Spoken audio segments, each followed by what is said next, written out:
불과 30년 전에는 삼익성경 아파트가 1000만 원 더 비쌌는데 시간이 흘러왔더니 지금에 와서는 50억과 11억으로 5배 차이 나는 일이 벌어진 겁니다. 그렇기 때문에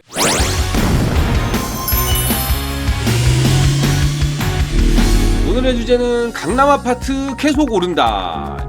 부제로는 대결 상대를 잘못 골랐다. 한국부동산원의 아파트 매매 가격 지수입니다.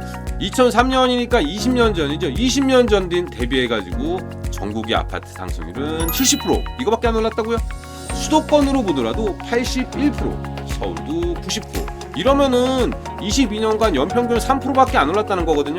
아마 장난하냐는 얘기 많이 하실 수 있을 것 같습니다.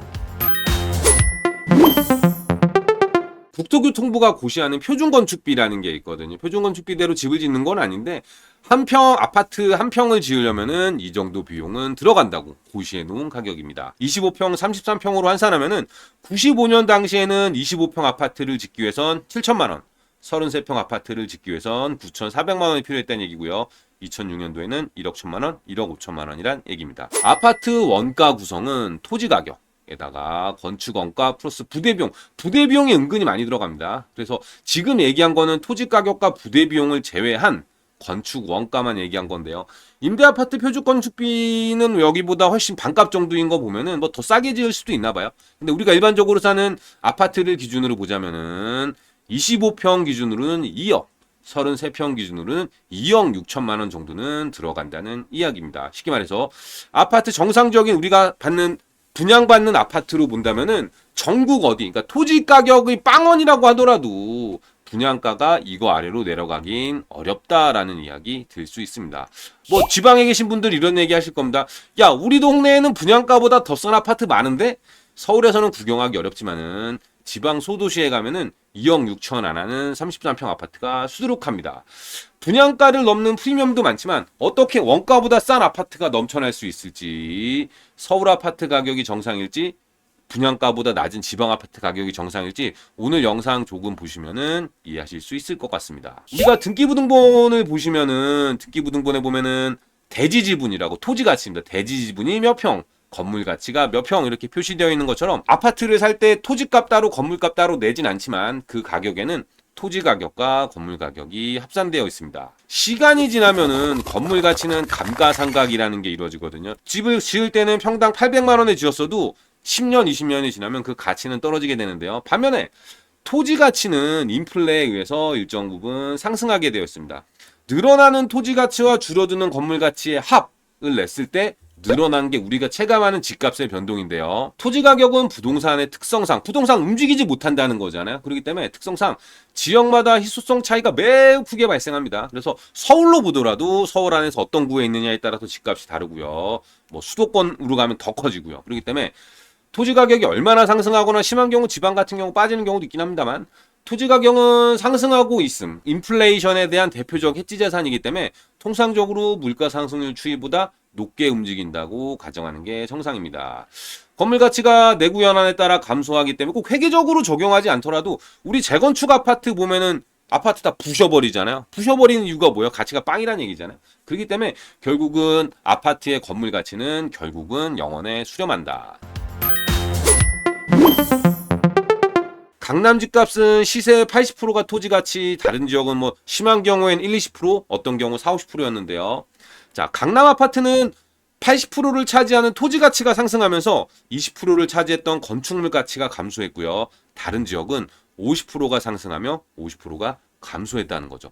여기에 사실 희소성이 작용하면서 강남 토지 가격이 더 상승한 결과물인데요.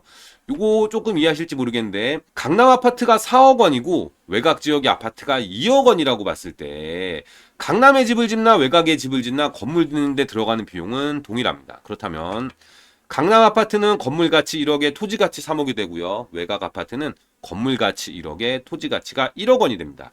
20년이라는 시간이 흘러가지고 건물 가치가 0원이 되고 토지 가치가 물가 상승률만큼 상승해서 100% 상승했다는 가정을 해보면은 강남 아파트는 6억 원의 거래가 되고 외곽 아파트는 2억 원의 거래가 될 것입니다. 사람들이 왜 20년 전에는 100%밖에 차이 안 나던 게 200% 차이 나냐고 막 강남이 어떻게 됐다라고 원망을 하실 수 있는데요. 이거는 어떻게 보면 살 때 이미 정해져 있던 거예요. 살 때 그냥 2억, 4억 원을 줬지만은 2억 안의 절반이 건물값, 4억 안에서는 1억 원만, 25%만 건물값이었던 거죠. 세월이 흐르면서 사람들이 알게 된 거예요. 야, 강남에 집을 사가지고 살았더니 집값이 2억 올랐는데 외곽에 살았더니 집값이 그대로더라. 이거를 경험하게 되니까 사람들이 어느 순간부터 이 거래 가격에서 토지 가격이 차지하는 비중이 높은 아파트를 선호하게 되고요. 그러다 보니까 나도 그렇게 하고 싶은데 뭐 외곽 살고 싶어 외곽 살았던 거 아니잖아요. 돈이 2억밖에 없으니까 외곽 살았던 거니까 부자가 되는 사람들마다 야 기왕 살 거면 강남의 집을 사 똘똘한 한 채 똘똘한 한 채 이러면서 강남의 집값이 더 올라가게 된 거죠. 자, 2006년에서 2025년으로 오면서 개포현대 아파트는 집값이 9억 원 하던 게 25억까지 왔는데요. 이제는 남은 것은 다 토지 가치라고 보시면 될 것 같습니다. 그렇기 때문에 재밌는 거는 중계동에 있었던 대형 아파트들이 신현대 아파트랑 비슷한 가격을 형성하고 있었거든요.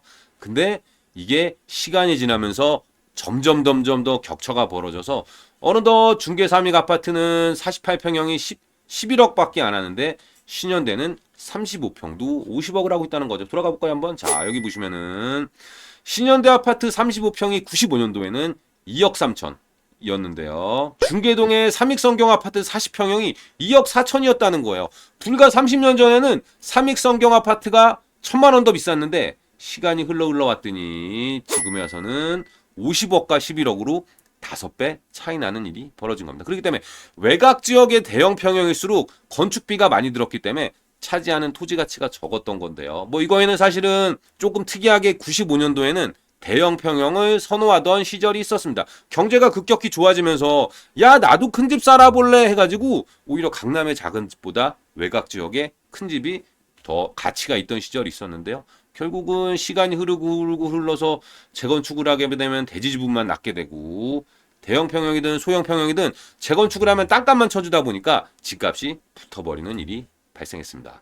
아마 이런 거는 앞으로도 큰 변화 없을 것 같습니다. 의미 없지만 표준 건축비가 지금 평당 785만 원, 약 800만 원 정도라고 보면은 압구정 신현대 아파트에 50평을 새로 짓는다고 보면은 건축비가 4억 원 발생하게 됩니다. 근데 70억 들여가지고 들어가는데 이 건축비 4억 들어가나 7억 들어가나 큰 차 없거든요. 그러다 보니까 강남에는 더 고급 주택을 짓게 되는 거고요. 만약에 지금 20년 뒤에 토지 가격이 100% 상승한다고 보면은 70억짜리 아파트를 사서 4억 들여 재건축하나 7억 들여 재건축하나 20년이 지나면 140억이 돼 있을 거기 때문에 사람들이 강남에 집을 지으면서는 비싼 값을 마구마구 부담하려고 하는 거죠. 근데 문제 중계동의 3인 아파트 같은 경우에는 40평이 9억, 48평이 11억입니다. 근데 여기다가 40평짜리 아파트를 새로 지으려고 그러면은 건축비만 3억 원, 48평을 지으려면은 건축비가 4억 원이 들어간다는 얘기입니다.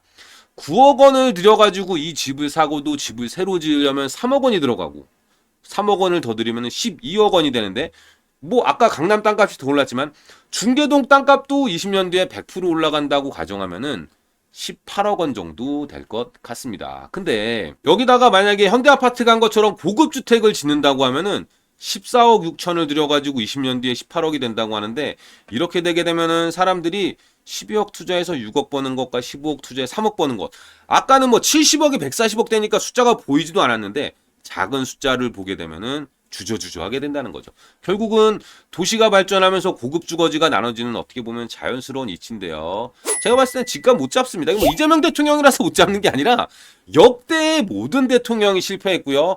한국의 대통령들이 무능해서 그랬던 게 아니라 전 세계 어느 나라를 보더라도 야 나라가 발전하면서 집값을 잡았다라는 나라는 존재하지 않습니다. 결국은 집값을 잡겠다는 것은 토지 가격을 잡겠다는 건데 물가 상승률만큼 올라가는 토지를 어떻게 잡겠습니까? 이제는 건축비도 솟구쳐 올라가가지고 재건축도 어려운 지역인데요. 뭐 외곽 지역 집값이 왜 더 큰 하락을 보였는지 여러 가지 요소가 있는 거 이런 거는 좀 다음 부분에 다루도록 하고요.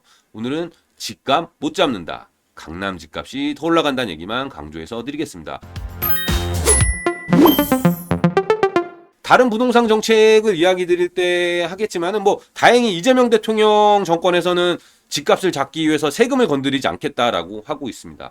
개인적으로도 보유세니 뭐니 해가지고 잡으려고 해봤자 이미 좋은 집 몰려있고 좋은 동네가 형성됐는데 이런 경제학적 이유로도 토지 가격의 비중이 높은 고급 주택지의 가격이 올라갈 수밖에 없습니다. 개인적으로도 그냥 대출 활성화 해가지고 부자들은 부촌에 살 수 있게 해주면 될 것 같습니다. 왜냐면은 야 그 1가구 1주택으로 양도세 비과세 받는 거라고 걱정하실지 모르겠는데요. 제가 뭐 예전에 그 과세 표준 이야기 드릴 때 한번 드렸지만은 1가구 1주택도 9억 넘어가면 세금 내야 됩니다. 그렇기 때문에 이미 집값 70억까지 가버렸으면은 9억 초과분에 대한 양도소득세 내다 보면은 강남 집 한번 팔잖아요. 양도소득세를 내 가지고 강남에 다시 들어올 수가 없어요. 그렇기 때문에 그런 부분에서 제가 봤을 때는 뭐 부촌에 집값 올라가는 거 놔두고 활성화 시킨 다음에 그들끼리 세금 많이 내게 해가지고 그 세금 걷어가지고 다른 좋은 데 쓰면 될 것 같습니다. 뭐 부동산 관련 정책 사실 이렇게 너무 쉽게 뭐 집값 야 제 얘기 듣고서야 토지값 때문에 올라간다 이렇게 단순하게 분석할 건 아닌데요. 오늘은 조금 단순하게 했고 다음번에 추가적으로 영상 만들어 보도록 하겠습니다. 구독과 좋아요는 영상 제작에 큰 힘이 됩니다.